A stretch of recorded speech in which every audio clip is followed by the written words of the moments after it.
Mingaw pa ang unang adlaw sa filing sa Certificates of Candidacy sa pipila ka mga buhatan sa Commission on Elections dinhi sa Sugbo. Gani sa ubang COMELEC offices, miski usaw, wa pay miduso sa ilang kandidatura. Sa Dakbayan sa Lapu-lapu bisan ug mingaw pa ang filing sa COC apan ipatuman na sa Kapolisan ang ilang full alert status sugod karong adlaw. Ang COMELEC miawhag sa mga gustong muduso silang COC nga di unta huwaton pa ang deadline. Ani ang report.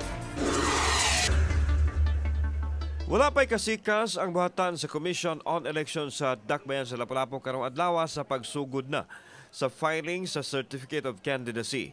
Matod ni Attorney Anjanit Lamban, election officer nga sagad modagsa ang mga kandidato sa uwahing adlaw na sa filing sa COC.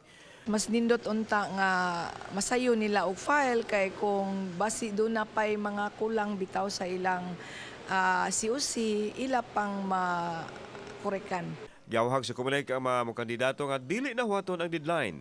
Samtang didan usab ang mga supporters nga mohugop sa buhatan sa COMELEC aron di makamugna og kahuot ug kagubot sanglit gamay raman ang opisina sa COMELEC. I hope na kung daghan man mong supporter during the filing, ako lang hangyo nga behave lang para dili kayo masamok ang atong file kay gamay ra pod kayo ang atong opisina.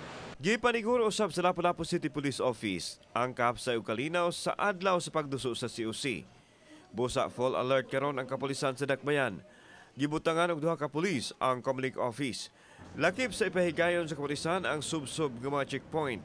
Malaumon sa Senior Superintendent Limil Obon, ang direktor sa Lapu-lapu City Police Office nga malinawon ang umaabot ng eleksyon sa Dakbayan sa Lapu-lapu. We are already in full alert status. We have canceled all the leaves sa ato ang personnel. And then dinha sa COMELEC ato nagi bantayan. We have standby SWAT personnel.